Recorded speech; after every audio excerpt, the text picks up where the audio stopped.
Hey, what's up, guys? It's Lord Civic, and today we are finally going to be doing part 2 of the LG CX 48-inch PC gaming review.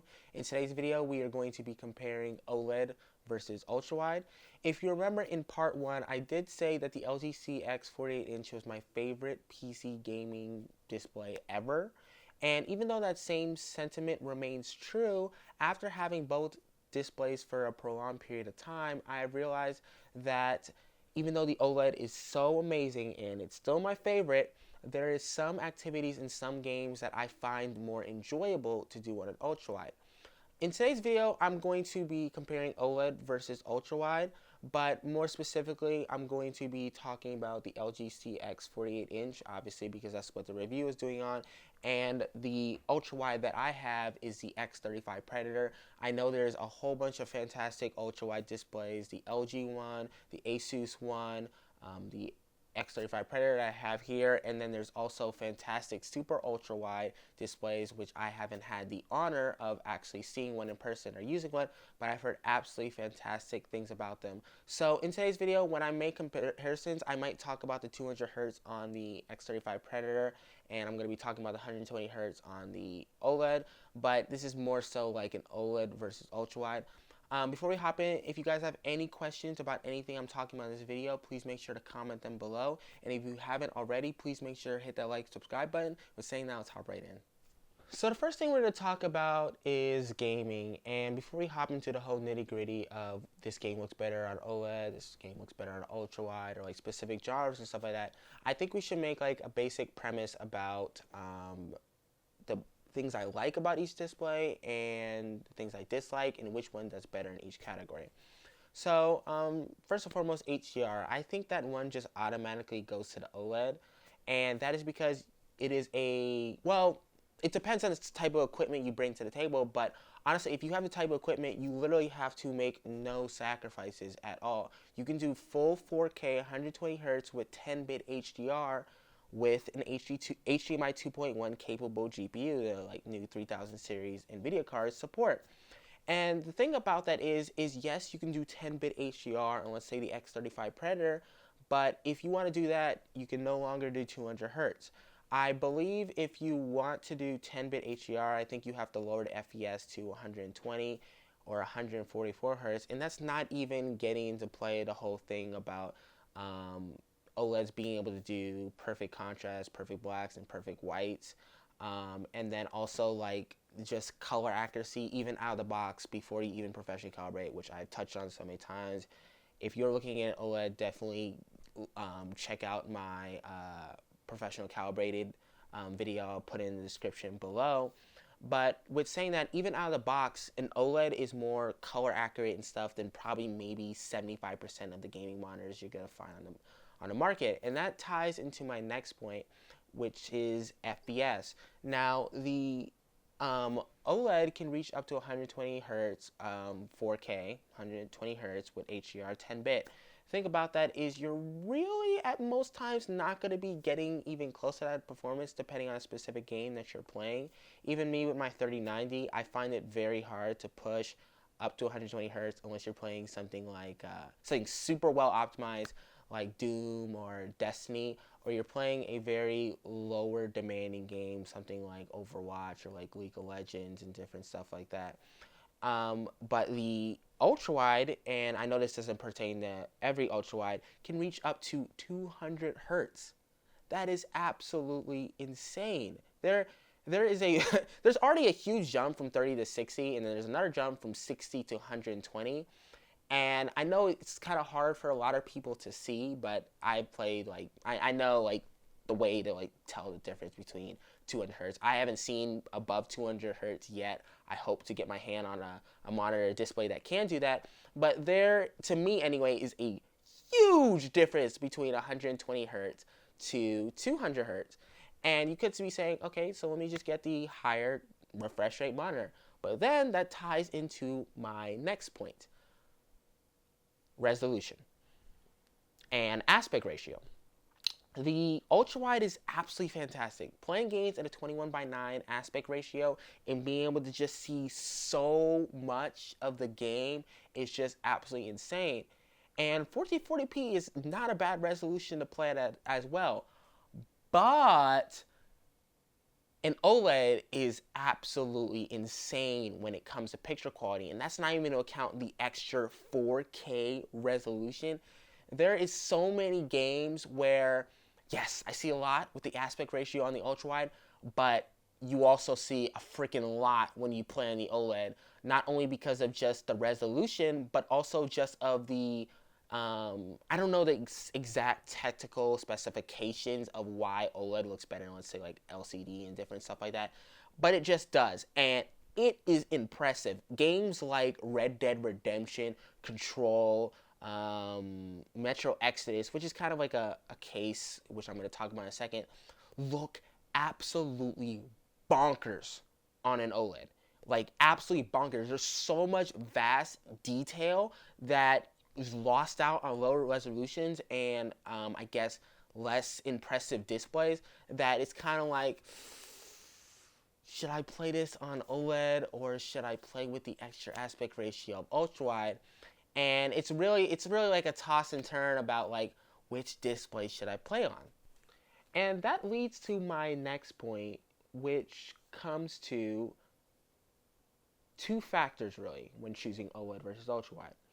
Which specific games you're going to be playing, not only genre, but specific game titles, like it's a game by game basis, and then also, do you have the specific hardware to back up both of these displays? 4K is a ridiculously demanding resolution, and that's not even getting into play specific settings such as shadows, textures, fog effects, and even like these days with the ridiculous type of like race tracing requirements that are coming out on a day-to-day basis in different titles is very demanding. And an ultrawide is no slouch. Not only is this specific one 200 hertz, which is very hard to push as well, ultrawide is about 3/4 as demanding as 4K, and that is very important when thinking about which display you're going to choose. And so that's going to tie into my next point. There is specific games that are more enjoyable to me on an ultrawide and more enjoyable to me on an OLED. And the first genre I guess I want to talk about is first-person shooters. There is so many first-person shooters, everything from Call of Duty, Destiny, Metro Exodus, Doom, and even Cyberpunk 2077. Now, the thing about all those titles that I just named is a lot of them are nowhere near alike, even though they're all within the same genre. So let's say something like Call of Duty, right? You can play on both displays. You would have a very good experience. And the thing about it is it's not as graphically demanding as, say, something like Metro Exodus or Cyberpunk. So you can get very good performance out of each display. Now, the thing about that is, though, is that rule is not going to apply to everything. And as I just said, I find first-person shooters more enjoyable on ultrawide, and there is a reason for that. First-person shooters are more so where you are literally in the driver's seat. Obviously, when you're playing third-person game, you're in the driver's seat as well because you're controlling the character. But in first-person, you are literally seeing everything that the character that you're playing with your eyes and almost really with your ears as well if you have like a pair of headphones on or a nice little sound system. And the thing about that is when you play a first-person shooter, you want to see literally everything in front of you, and you want to be able to move your eyes and different stuff and see stuff. You can't do that at a 16:9 aspect ratio because you have to move the mouse and different stuff to see around you. When the 21:9, you can literally just dart your eyes and you don't have to move the mouse to see every single little thing that's going on around you. Now, with saying that, it's kind of, as I said, a case-by-case basis because Metro Exodus looks absolutely fantastic on an ultrawide. But the game is absolutely gorgeous, and do you want I myself go on ultrawide, but it's kind of like, do you want to see more when it comes to peripheral view, and do you want to get a little better performance because 4K is more demanding than ultrawide, or do you want to see more when it comes to resolution and detailing? And it's kind of like I'm in this like flip-flop type of thing when it comes to first person anyway. Most of my first person games I play on ultrawide. I think Metro Exodus is the only one where I keep switching between like ultrawide and the OLED. But then it comes down to like, remember when I did my part 1 review? I think it came out before Cyberpunk, if I'm correct. I was going on and on about, oh, I'm getting this display for Cyberpunk and stuff like that. I turned on Cyberpunk on my OLED. Looks absolutely fantastic. Jaw-dropping, honestly. It's demanding as hell, even with the 3090. And the next thing I did is I turned on the ultrawide, and I was just like, yeah, this game was made to play on ultrawide. I honestly think it honestly looks so good on ultrawide with the whole UI and everything. It's kind of like, yeah, the devs made this game specifically for ultrawide. And that really ties in with the whole point of what I'm trying to make with this video is it depends specifically on what you're doing in what game you're playing. And the whole thing just splits straight down the middle when it comes down to, like, let's say third person games. And there's a lot of different third person games. And it really has gotten to the point where, let's say, let me give these 3 examples. Red Dead Redemption, Horizon Zero Dawn, and Control. You really cannot go wrong with either ultrawide or OLED. They both bring absolutely fantastic elements to the table when enjoying games like that. Obviously, with the OLED, you are going to see things that you had never seen in games like Red Dead, Horizon Zero Dawn, and even Control. And then also on the ultrawide, you're also going to see things that you've never seen before. It is so crazy to be able to look out in these beautiful worlds that these devs have created and see so much detail on the OLED, but then also see so much on the ultrawide. And it's like those like 3 games in particular are kind of like, dang, I really wish an ultrawide 4K ultrawide 4K OLED display existed. For obvious reasons, it doesn't. But I guess 2 alone, there is super hard to just push the simple aspect of like 4K OLED and ultrawide like alone. I can't imagine if they were both combined. I don't even know if like 3 3090s would be able to even push that stuff like that. And then also SLI is dead. And then also that price tag though. That thing's gonna be like $7,000, $8,000, probably even more. That's probably just like a small estimate. I can't even imagine the price tag on that. But then you have games like, let's say, like GTA, didn't release game, Outriders, Tomb Raider, all these other games that may or may not look impressive, but it's just like, do you want to have the added resolution of an OLED, or do you want to have that extra aspect ratio of ultrawide? Because it's like, I like to see more when I'm playing games like The Division or Batman. In Division, you can see an enemy running from the right side of the screen before like they shoot you down or like take cover and like flank you or whatever. Batman has the whole combat system where the lightning shows up above your head when an enemy's about to attack. Think about you not having to even use that little like lightning indicator. You can literally see when an enemy is running towards you from the peripheral vision of the aspect ratio on the ultrawide. And it's really like that's just the point I'm making with this entire video is it's like it all comes down to what you want to specifically experience, and then also like what specific games you're going to be playing.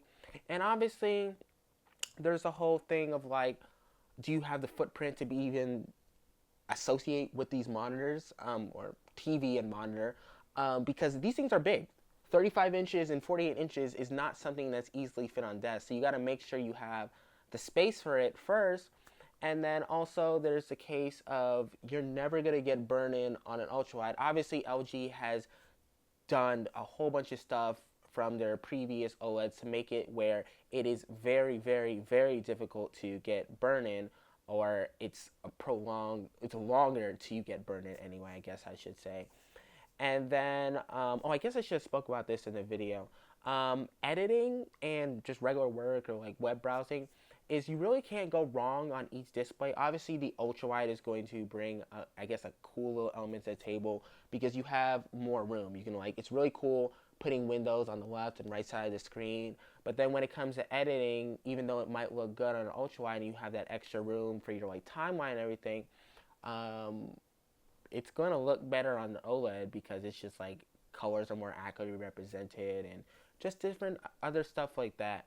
But with saying that, thank you guys again so much for watching. Again, as I said previously, earlier in the video, if you guys have any questions about specific games or whatever that I didn't talk about in this video, please make sure to ask below in the comments.